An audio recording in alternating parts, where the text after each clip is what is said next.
Ah, c'est parti. Eh bien, bienvenue à tous et à toutes euh, pour ce deuxième talk. Et aujourd'hui, on accueille Frédéric Miller du compte Achille et du blog, pardon, Achille Orthophonie. Après quelques petites péripéties Totalement de ma faute. informatiques, non, non, c'est la faute de la technologie. Je te laisse la parole euh, pour une trentaine de C'est minutes bon. pour nous parler de la veille scientifique en orthophonie. Je Merci. vais essayer de parler vite et d'aller droit au but. Donc, du coup, désolée si je vais un petit peu vite, mais après, j'aimerais bien conserver les 15 minutes de questions à la fin, donc j'y tiens. Donc, c'est pour ça que peut-être j'expédierai certains trucs, mais à la fin, vous aurez le temps de poser des questions. Du coup, je fais une petite présentation rapide. Donc, Frédéric Miller, je suis orthophoniste en libéral. Je n'ai à peu près pas d'autres compétences à mon actif que mon activité libérale. Enfin, de compétences. Enfin, vous m'avez compris, quoi. Alors, moi, mon cheminement est pas particulièrement intéressant. Il est intéressant pour moi, mais dans l'orthophonie à proprement dit, en fait, je trouve que euh, ce qui est important pour moi de transmettre, c'est que ce que je fais, n'importe quel orthophoniste libéral lambda peut faire. Et du coup, j'aimerais bien aujourd'hui vous transmettre des outils qui vous permettent de le faire aussi, parce que je pense que c'est une partie intéressante de notre métier et qui mérite à être un petit peu, pas vulgarisée, mais bon, vous voyez ce que je veux dire. Alors, du coup, perso, moi, mes intérêts spécifiques, bah, déjà, c'est particulièrement l'éthique et l'épistémologie. Alors, c'est un mot que je vais utiliser souvent, mais parce que je l'ai appris il y a pas longtemps. C'est comme un enfant qui vient d'apprendre un truc. Donc, du coup, en fait, l'épistémologie, c'est la philosophie des sciences et comment les sciences se sont construites. Alors, si on part du principe que l'orthophonie est une science, qui est un débat en soi, on pourra parler de l'épistémologie de l'orthophonie. En fait, finalement, qu'est-ce que c'est l'orthophonie? Pourquoi on fait de l'orthophonie? Est-ce que c'est politique de faire de l'orthophonie? On pourrait dire que oui, c'est politique parce que tout est politique. Donc, je vais passer à ma première slide sur ce bon départ. Donc, je ne suis personne. Je tenais à le dire encore une fois. On peut toutes le faire. Je généralise, Valentin, tu m'excuseras. Donc, euh, personnellement, mes valeurs, c'est j'ai des valeurs fortes au niveau de l'éthique de la profession. Et je trouve que la veille scientifique s'intègre bien dans ces valeurs d'éthique, dans le sens où on essaye d'apporter le meilleur soin possible à nos patients et on se tient un petit peu à une rigueur scientifique par rapport à ce qu'on propose, sachant que dans le domaine des preuves, il n'y a pas grand-chose actuellement en orthophonie. Donc, moi, mon objectif, c'était à la base moi, personnellement, faire mieux, parce que j'avais une grosse proportion de patients avec des pathologies très, très compliquées et qui me demandaient de consacrer beaucoup de temps à la préparation des séances. Et je me suis dit, comment est-ce que je pourrais, les trucs qui roulent un petit peu, genre langage écrit, rendre ça encore plus efficace. Donc finalement, je me suis mis à lire sur le langage écrit pour me libérer du temps pour les autres préparations de séances. Et finalement, à force de lire, d'écrire, parce que j'ai une très mauvaise mémoire, donc j'écris en même temps que je lis. Je vais partager mes fiches et puis voilà, boule de neige. Donc finalement, je vais partager mes fiches et je me suis dit, ça a l'air intéressant, les collègues ont l'air de trouver ça intéressant d'avoir des choses plutôt faciles à lire parce qu'en soi, les articles scientifiques, c'est pas particulièrement plaisant à lire. Je ne prends pas trop de risques en disant ça. Bon, ça dépend lesquels, hein. Il y en a des super chouettes. Il y en a même des polémiques. Il y en a aussi polémiques que ça peut être, hein. Mais il y a vraiment des gens qui se tirent dans les pattes. Je trouvais ça dingue. J'ai découvert ça. Je ne savais pas. Parce que moi, de mon temps, j'étais diplômée il y a 15 ans. On faisait absolument pas de lecture critique d'articles. On n'avait aucune culture par rapport à ça. Donc, du coup, finalement, ce que j'ai appris là, je l'ai un peu appris sur le tas. Je me suis dit, je vais tout vous donner. Comme ça, vous n'avez pas besoin de l'apprendre sur le tas. Ça n'a pas besoin de vous prendre 2 ans. Voilà. Donc, j'ai déjà parlé trop longtemps. Euh, Ces projets-là, c'est des projets sur lesquels auxquels j'ai participé, pardon, et qui m'ont permis d'être un petit peu meilleure en lecture d'articles, en veille scientifique, en tout ça. Donc, un projet qui me tient énormément à cœur, qui a commencé en 2020 ou 2021, c'est le projet Hippoé, qui était vraiment, vraiment un truc euh, commandé par le CF. C'était une réflexion. Alors, j'étais dans le comité d'expertise. J'étais experte à peu près que de moi-même, mais ils avaient besoin d'orthophonistes libérales lambda. Donc, c'était moi. Et c'était une chouette expérience où il y avait des historiens, il y avait un épistémologue, philosophe, il y avait des spécialistes de l'expertise, il y avait des sociologues, et en fait, tout le monde parlait d'orthophonie, mais de son point de vue. Et donc, j'ai trouvé ça hyper riche, et puis d'être là-dedans, ça m'a permis de enfin, faire un pas en arrière, en fait, aussi un petit peu sur notre pratique, que finalement, on s'inscrit dans plein de choses. Donc ça, c'était un projet en soi qui s'est terminé, dont vous pouvez télécharger le livre gratuitement sur le site du CFO. Voilà. Ensuite, numéro 2, bah, j'ai commencé à faire le site où j'ai mis toutes mes fiches de lecture qui sont normalement un peu faciles à lire, plus faciles à lire que l'article, mais qui restent assez longues parce que je trouve que si on résume trop, on perd le, la nuance. Et ensuite, j'ai commencé à avoir une présence sur les réseaux sociaux. Alors en soi aussi, c'est un peu politique de faire ça parce que ça engendre beaucoup de temps, ça engendre aussi beaucoup de débats. Donc c'est assez chouette aussi parce que je me suis dit que euh, hum, certains points de vue étaient moins défendus que d'autres sur les réseaux sociaux. Et donc, du coup, moi, je défends pas grand-chose, je défends moi-même, mais en fait, c'est déjà un truc en soi. Donc, pardon, j'ai dévié. J'y suis le temps que j'y serai. Si un jour il y en a marre, je partirai. Le troisième projet sur le travaille actuellement aussi, c'est grâce à Oseo. On travaille ensemble sur une rubrique mensuelle de veille, entre parenthèses. Je fais un petit article chaque mois qui a trait au TSA. Je vais aller vite. Donc, on va commencer dans le dur. C'est statistique. Donc, c'est issu de 3 articles. Vous allez avoir les références à la fin. Donc, une étude contrôlée randomisée montre que l'entraînement à la lecture critique et à la recherche d'informations des orthophonistes n'entraînent pas de renouvellement de leur pratique à 6 mois. Donc, voilà, ça va bien. Ensuite, deuxième, une enquête auprès des orthophonistes irlandaises en 2009 a montré que seuls entre 5 et 17% d'entre elles faisaient des recherches pour guider leur pratique et qu'en cas de questionnement clinique, 99% se tournaient vers leur père. C'est hyper intéressant, quand même, je trouve. C'est un peu flippant, mais je trouve que c'est très, très intéressant dans le sens où, pourquoi, en fait, c'est qu'est-ce qui est un frein? Alors moi, je peux parler que de mes freins à moi, mais il y a plein de raisons, en fait, et c'est intéressant que si vous êtes déjà là, que ça vous intéresse, que vous identifiez vos propres freins à vous, qui font que c'est pas votre mode de fonctionnement pour chercher de l'info en orthophonie. Parce qu'en soi, on en est toutes capables. On va plutôt aller vers la formation, on va peut-être plutôt avoir confiance dans des figures d'autorité. Donc, il y a eu des études sur le sujet, bah, justement, les études que je cite là. Alors, il y a des aspects, il y a des aspects de frein qui peuvent être le contexte professionnel, la culture spécifique de notre profession, en fait.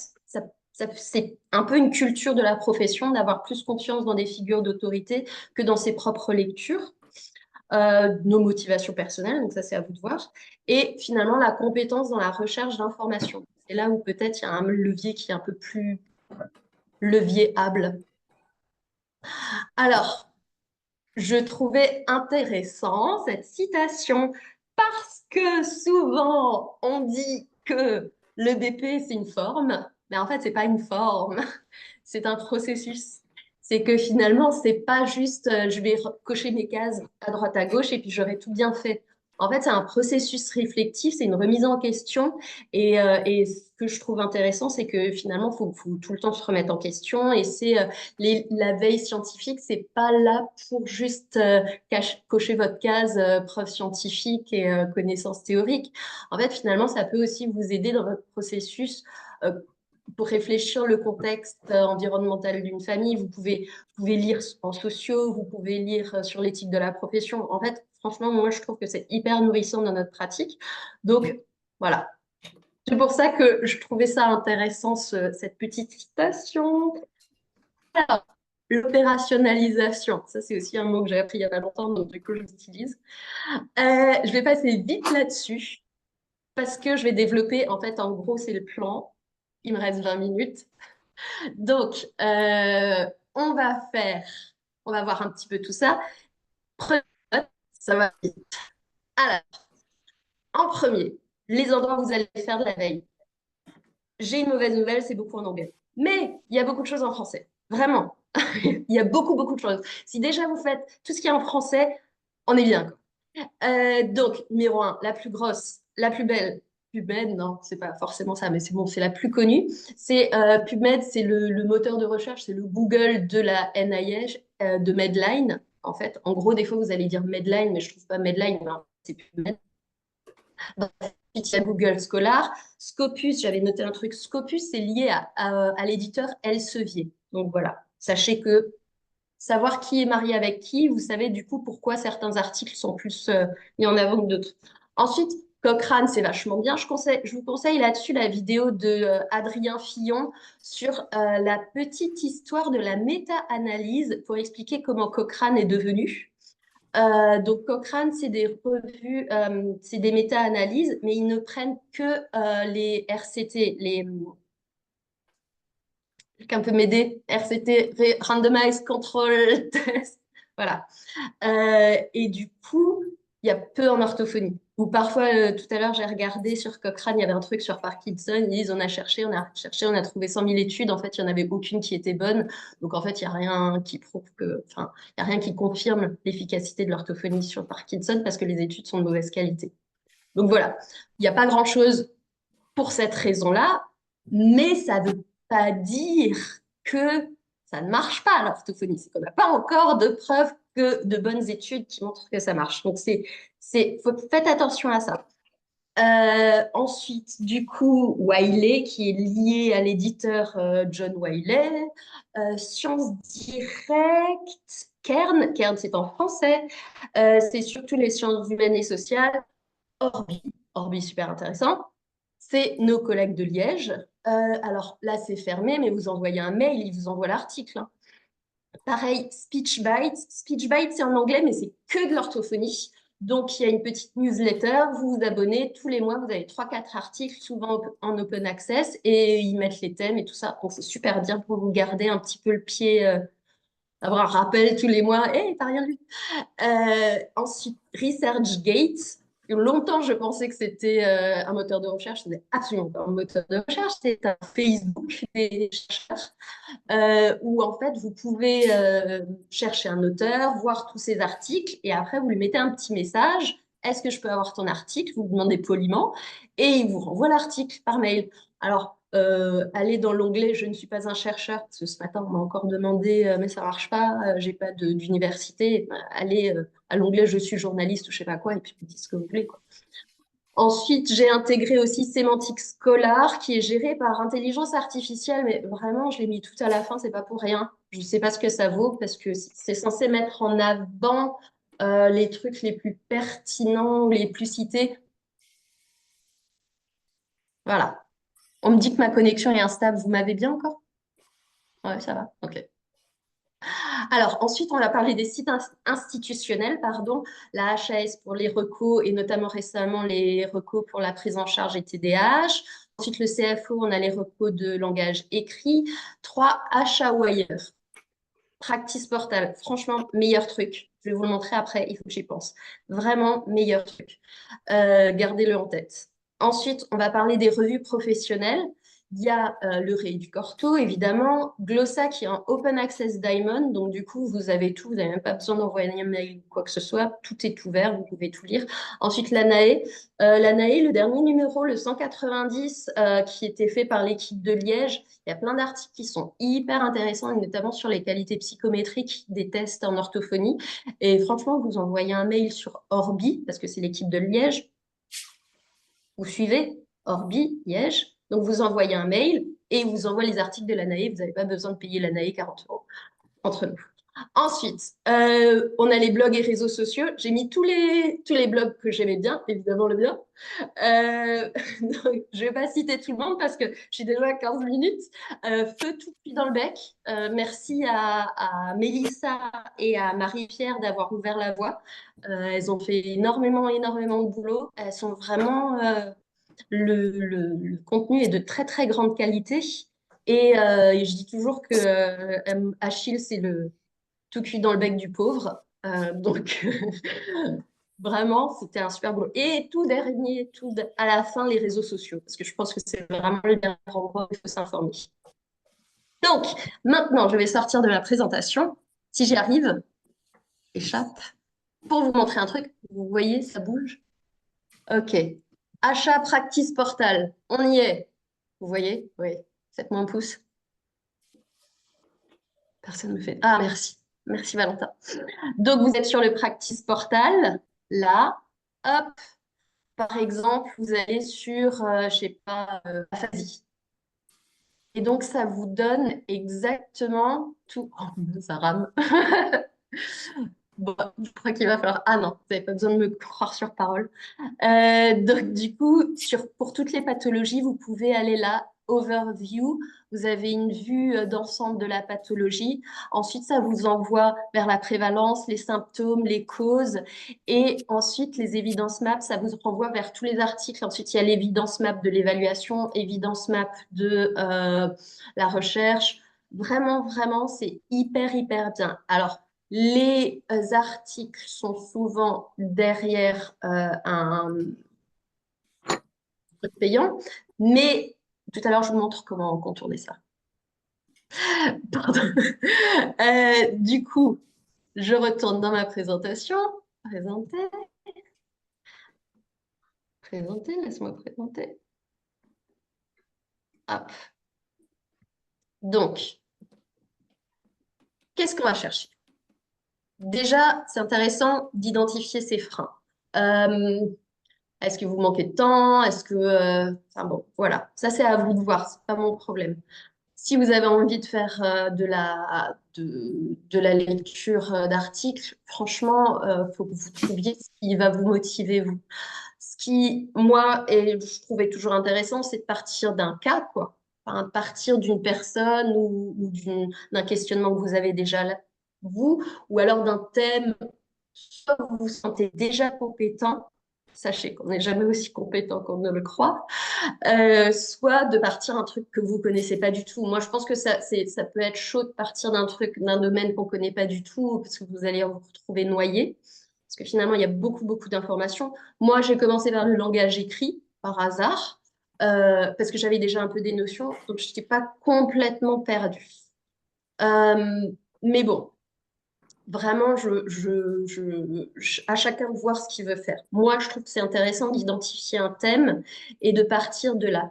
De là, vous allez voir qu'il y a quand même certains noms qui vont ressortir souvent et des personnes qui sont qui font référence dans les domaines.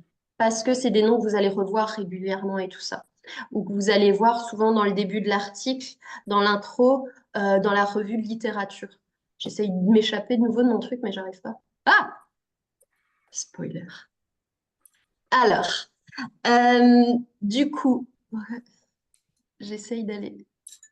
Il y a le truc là.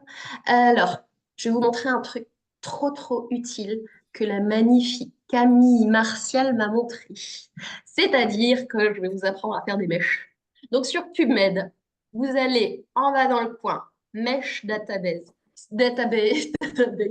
C'est quoi un mesh? En fait, c'est une façon dont un article va être rangé.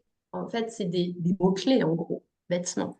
Donc vous allez dans la database de Mesh. Et on va prendre un truc au hasard, genre, au hasard, Valentin, autisme. Hop, donc, hop, il vous en propose déjà deux. Et vous voyez que là, c'est à partir d'un certain introduit dans les années 80 et là, introduit dans les années 2016. Donc, du coup, bon, moi, je vais mettre le premier. Je vais l'ajouter à mon truc de recherche. Hop. Et ensuite, je vais rajouter adulte. Hop. Donc, ça va me chercher adulte. Je coche. Hop. Add to search builder. Hop là. Et je sais pas, je vais mettre bilinguisme. Alors déjà, ah oui, il m'avait foiré déjà la dernière fois. Multilingualisme. Multilingualisme. Voilà. Et donc, du coup, vous allez sur Major Topic. Et là, Add to Search Builder, Search PubMed, pif paf pouf, même si c'est pas dans le titre, même si ces termes ne sont pas dans le titre, vous avez tous les articles qui ont ces trois critères-là. La rumeur veut qu'on peut intégrer ça dans Zotero. Moi, vraiment, Zotero, c'est dur. Et du coup, ça permet d'avoir une mise à jour, une actualisation à chaque fois qu'il y en a un qui est dans vos mèches, à chaque fois qu'il y a un article qui est publié dans vos mèches. Donc, moi, je trouve que c'est intéressant. Ça peut être utile parce que souvent, on a tendance à chercher avec des mots et que bah, les mots-clés, c'est pas toujours les mêmes selon les pathologies. Notamment, vraiment, la terminologie en orthophonie, c'est un peu fluctuant et puis selon les langues. Et du coup, là, bah, tout est bien rangé. Hein? Voilà, si vous avez pu ajouter un truc à une corde à votre argile, alors toi, tu intéressé. Alors, ensuite, la pyramide des preuves, la fameuse, et après, je vous montre comment lire un article. Non, je ne montre pas du tout. Il faut le lire, en fait. La pyramide des preuves, donc, on la connaît tous, voilà. Et je vais vous dire que ça ne marche pas. En fait, il y a différents types d'études et elles sont rangées comme ça, mais le fait de les ranger comme ça veut dire que bah, l'étude de cas, c'est mieux que bon, tout est mieux que les idées et les opinions d'experts, on n'a pas tort. Mais par exemple, on va dire que les études de cohorte, c'est mieux que les études de cas. Mais en fait, il y a des études de cohorte qui sont totalement nulles et il y a des sceds qui sont super bien faits. Donc, en fait, ça marche pas. Proposition. Alors, c'est la nouvelle pyramide d'épreuves qui a été introduite finalement, il y a quelques temps quand même, mais on en parle dans les milieux, mais pas en orthophonie trop maintenant. C'est que finalement, c'est pas si délimité que ça. La qualité des études et la qualité de la preuve ne dépend pas forcément du type d'étude. Enfin, c'est du bon sens quand on y pense, en fait. C'est logique. Et que finalement, les revues systématiques ne servent pas tant de preuves suprêmes que de loupe pour voir, pour analyser la qualité des épreuves. C'est un peu ce qu'ils font chez Cochrane, en fait. Ils regardent la qualité des preuves actuelles sur la prise en charge de Parkinson. Bah, en l'occurrence, ils disent, à l'heure actuelle, on n'a pas d'études satisfaisantes et de bonne qualité concernant la prise en charge orthophonique de la maladie de Parkinson. Voilà. À ce sujet, je vous conseille le podcast Réparta Science de Adrien Fillon, pardon, et Nathanaël Larigaldi, qui est hyper intéressant. J'espère que je vais pas trop. Ensuite, ah non, j'avance bien. Donc, du coup, petit tips. Ça, vraiment, le truc le plus pratique, c'est Unpaywall. C'est une extension que vous mettez sur votre Firefox, là, votre navigateur. Et à chaque fois que vous arrivez sur un article, sur une page d'article, il va vous mettre un petit verrou sur le côté. C'est vraiment hyper discret. Soit le verrou est gris et l'article est partout sur l'Internet derrière un paywall, ou il va vous mettre un petit verrou ouvert. Il aura trouvé je ne sais comment l'endroit où l'article est en accès libre. Donc vous cliquez dessus et ça vous envoie direct vers, vous envoie direct vers l'article en libre accès. Sci-Hub, je n'en parle pas parce que c'est interdit, mais sachez que ça change tout le temps, mais que c'est trouvable et qu'il faut que vous installiez un VPN. C'est-à-dire qu'il faut que vous connaissiez. Moi, je ne sais pas du tout, c'est mon mari qui l'a fait. Et je ne l'utilise pas, ce VPN. Donc voilà. Mais ce qui est quand même le plus simple, qui est quand même le plus légal, c'est un email. La plupart des auteurs, ils veulent rester anonymes. Ils ont déjà confié leur article à un éditeur. Souvent, ils ont payé l'éditeur pour que, alors ça c'est dingue, ils ont payé l'éditeur pour que l'éditeur le publie si c'est un truc, un journal gratuit, ou alors l'inverse. Donc, du coup, ils ont une page sur leur université. Vous leur écrivez un email. ChatGPT fait des super emails standards pour réclamer un article scientifique. Donc voilà. Ensuite, mon quatrième, pardon, conseil pour lire un article, c'est déjà de voir si cet article est de qualité. Et l'un des premiers trucs que je fais, moi, c'est que je vais voir sur Saimago. C'est-à-dire que c'est une page qui va noter les articles selon, noter les magazines selon un certain nombre de notes et vous allez voir une espèce de classement. Alors c'est hyper dur, il y a plein de notes et je sais que Claire Fonta fait une très bonne formation aux étudiantes à ce sujet et c'est très long et je suis pas forcément très bonne là-dedans, mais vous avez par exemple le nombre d'autocitations. En fait, si un journal il s'autocite tout le temps, c'est bizarre. Et ça vous donne une bonne overview, mais sachant que déjà, Saimago est lié à Elsevier aussi. Voilà. Mais tout le monde couche avec tout le monde, donc je suis un petit peu désolée de ça. Voilà. Ensuite, concernant je suis déjà arrivée à la lumière. Concernant la lecture, DeepL, ça marche bien si c'est dans une volonté de lecture pour soi-même. Après, franchement, si vous voulez publier ou si c'est pour donner des formations ou quoi que ce soit, mais bon, je ne pense pas que ce soit le cas des gens ici, n'utilisez pas DeepL. Il y a quand même beaucoup de contresens et c'est toujours bien de vérifier. Après, moi, en dernier, le truc qui a bien marché pour moi et que je réutilise régulièrement, c'est quand je trouve vous êtes un peu perdu, vous ne savez pas quoi chercher. Si vous allez trouver un article qui vous plaît vraiment beaucoup et vous trouvez hyper intéressant, en général, vous allez dans la biblio vous allez trouver des articles intéressants là-dedans. Et puis de proche en proche, vous allez vous retrouver dans une pile à lire énorme. Donc moi, dernièrement, c'était un article de Guillaume Dubois d'Indien, évidemment, et Julie Catini sur la compétence des orthophonistes. Enfin, c'était bref. Mais oui, j'ai franchement une vingtaine d'articles de leur biblio étaient vraiment en or. Mais faites gaffe quand même, parce qu'en fait, vous allez vite vous retrouver dans un truc d'autoconfirmation où vous traînez toujours avec les mêmes auteurs. Et c'est pas forcément intéressant. Donc, faut garder quand même votre abonnement à SpeechBite ou d'autres choses pour un petit peu rester au courant, quoi, de un petit peu tout et pas de rester dans les mêmes courants théoriques, quoi. Sinon, ça n'a pas d'intérêt. Vous n'êtes pas dans le marché de documentation. Alors, j'ai eu beaucoup de temps, on saurait le lire tout seul. Ça, c'est une technique. Il y a différents types de techniques pour lire rapidement un article. Je vous ai mis celle-là, mais il y en a d'autres. Moi, la mienne, elle n'est pas bonne, c'est dans le sens où je lis en entier, et puis voilà. Euh, il y a des gens qui disent, il y a des gens, il y a des personnes qui disent que bah, il y a des trucs qui sont moins importants à lire que d'autres. Disons la discussion, on s'en fout. Ou moi, je trouve que tout est intéressant et surtout, finalement, le plus intéressant, c'est de trouver la question de recherche, voir le type d'étude, voir la question de recherche et ensuite voir si la question de recherche et la méthode correspondent, voir si la méthode correspond bien à la question de recherche et si les conclusions euh, correspondent bien à tout ça. Parce que des fois, il y a un peu des sauts de raisonnement qui sont, alors des fois fins, mais des fois stratosphériques. Et c'est pour ça que c'est intéressant de garder toujours un petit peu d'esprit critique, parce que on pourrait croire, mais des fois, c'est un peu bizarre.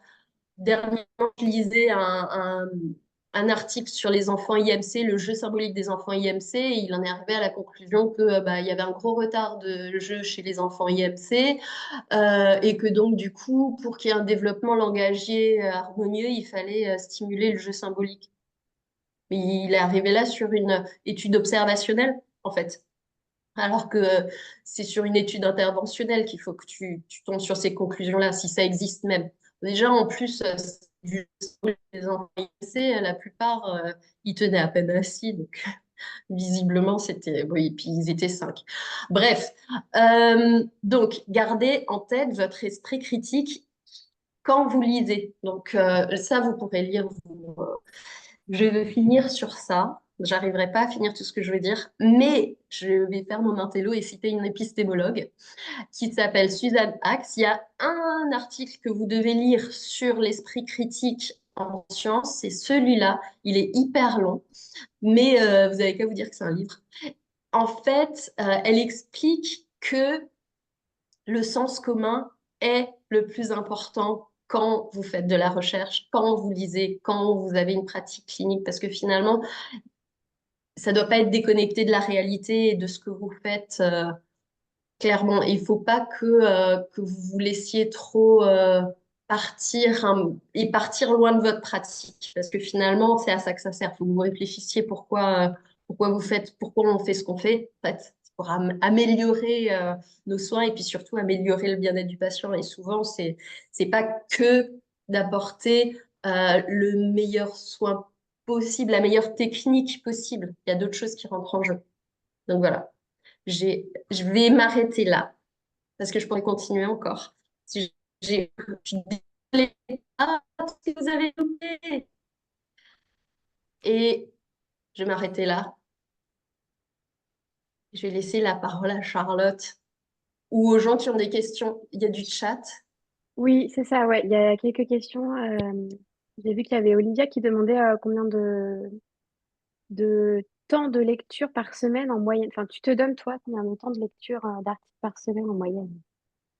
Je suis pas du tout un exemple, dans le sens où j'ai une journée par semaine. Je fais ça 8 heures par... Non, et encore, en fait, c'est réparti un petit peu. En général, c'est 2 heures par matinée. C'est pas... C'est, c'est parce que c'est mon obsession. Mais, je pense que si on veut être raisonnable, franchement, faites-vous... Moi, je lis pas un article en une journée, en fait. Souvent, je lis un article, je le repose et puis je vais en voir un autre. Je vais plutôt survoler un article tout de suite pour le garder en tête et puis après y revenir régulièrement. Vous voyez ce que je veux dire? Après, c'est parce que je les résume aussi et je me connais parce que si je prends pas des notes et si je résume pas et si je garde pas une trace écrite, je vais oublier ce que j'ai fait. Donc, on est toutes différentes dans ce sens-là.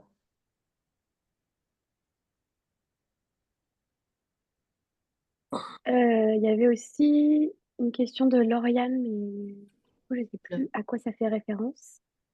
Qui Et gère Lauriane quel a dû assaut? partir. Ouais. Quel assaut? Je ne sais pas. Euh, Ça pouvait être C'est quoi? pour Ah, Orbi? Orbi. Bah écoute, c'est Ah la non, fac, pour hein. l'achat. Ah, C'est l'achat. pour l'achat, Bah, apparemment, et ouais. ils viennent de construire un bâtiment à 300 millions, un truc comme ça. Non, pas 300 millions, mais l'achat, c'est la FNO sous stéroïdes, quoi. Ils sont... c'est énorme. Comme, ouais, il y a des débats par rapport à ça, en fait. C'est que les orthos, elles sont obligées de payer leur due. C'est pas comme en France. C'est pas sur la base du volontariat. Mais c'est intéressant parce que finalement, ils ont quand même des guidelines qui se tiennent. Ils ont un magazine qui est plutôt, enfin, les publications sont plutôt bien. Il y a quoi encore? Ben, ils sont, ils traitent des sujets que nous, on ne traite pas forcément, genre la cultural responsiveness. Hein, Charlotte? On a perdu Charlotte. Pour rassembler et organiser ces notes d'articles, ça s'accumule très vite. Ouais. Ben, c'est une bonne question. Moi, ce que je fais, je peux que dire ce que je fais moi.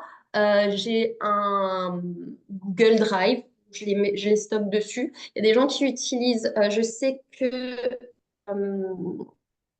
on peut faire ça sur Zotero. Il y en a un autre dont le nom m'échappe. Je sais que Fanny utilise ça. Euh, je l'ai perdu le nom. Mais en tout cas, il y en a un autre qui est plutôt bien fait dans le sens où on peut prendre des notes. Moi, je sais que j'aime bien m'étaler dans mes notes.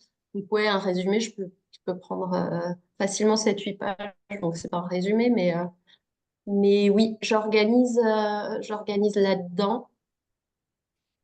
Non, c'était pas Notion.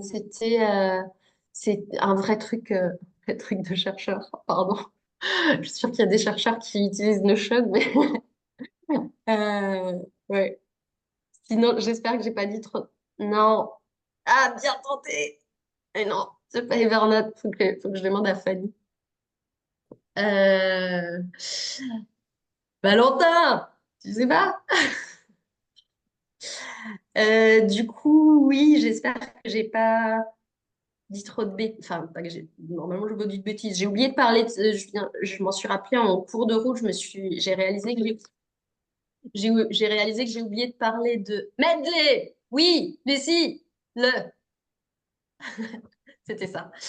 Euh, j'ai oublié de parler de The Informed Speech Therapist, qui en fait est, Valentin me connaît, c'est trop bien en fait. C'est aussi The Informed Speech Therapist qui m'a donné envie de faire ça parce que, petit instant personnel, j'ai contacté la Meredith, je sais plus comment, qui a créé The Informed Speech Therapist pour lui dire, je voudrais qu'il y ait une version française, je suis prête à faire la traduction gratuite, franchement, je veux The Informed Speech Therapist en français, c'est tellement bien.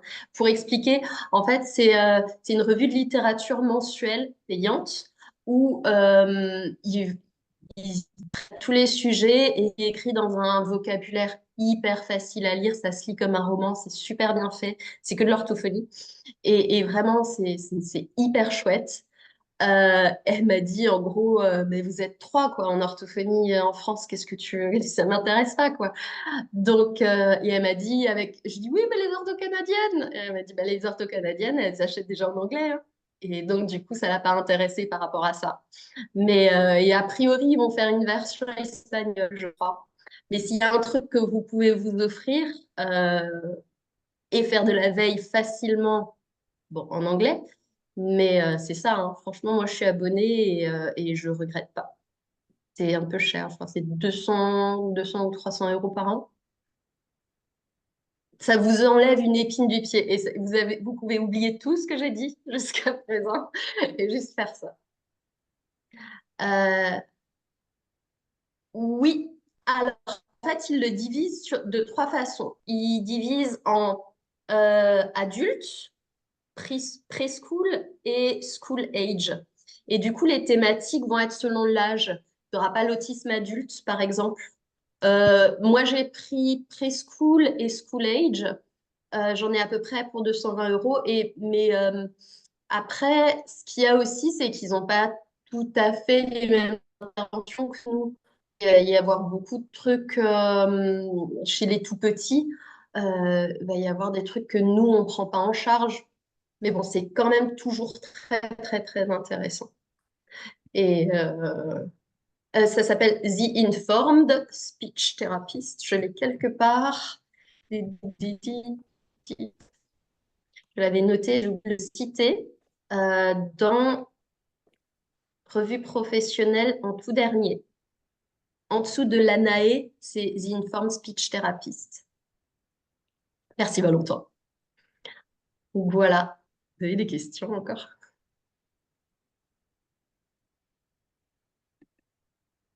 Ok, j'ai plaisir de finir mon parcours de soins de façon. Je mettrai de toute façon toutes les références Oui, que tu m'as il y envoyées, a une Frédéric, bibliothèque. sur ouais, toute la biblio de la présentation sur le site. Et le Je replay cite mes sera sources. dispo sur YouTube. Mais j'espère venir faire un volet 2 sur l'esprit critique sur les réseaux sociaux. Ah ouais, ça serait cool, on va se programmer ça, ouais. Ouais, j'avais prévu la fin pour ça, mais en fait, j'ai trop supposé de mes capacités de rapidité de parole. Oh oui. Bah écoute, s'il n'y a plus de questions, on va peut-être clore ici. C'est hyper intéressant, hyper concret. Ah, Donc, merci. Communication. C'était c'est l'objectif. vraiment très chouette. Ouais, Il y a beaucoup d'infos, mais je sais qu'il y a un replay, donc du coup, les gens pourraient prendre le replay et faire pause, quoi. ouais, c'est ça, mettre en vitesse, tu sais, 0,75. Et bien, merci à toutes les personnes qui étaient présentes. Ouais, c'est ça, plein de ressources, c'est ça qui est cool en fait. C'est plein Avec plaisir. d'outils pratiques et ouais, enfin, tu rends les choses accessibles, je trouve. Ça donne C'est envie. gentil. J'essaye. Eh bien, merci à toi, Frédéric, et merci à tous et à Il y a toutes. toi, Charlotte, pour l'invitation. Et je t'en prie, avec plaisir. À bientôt. À bientôt.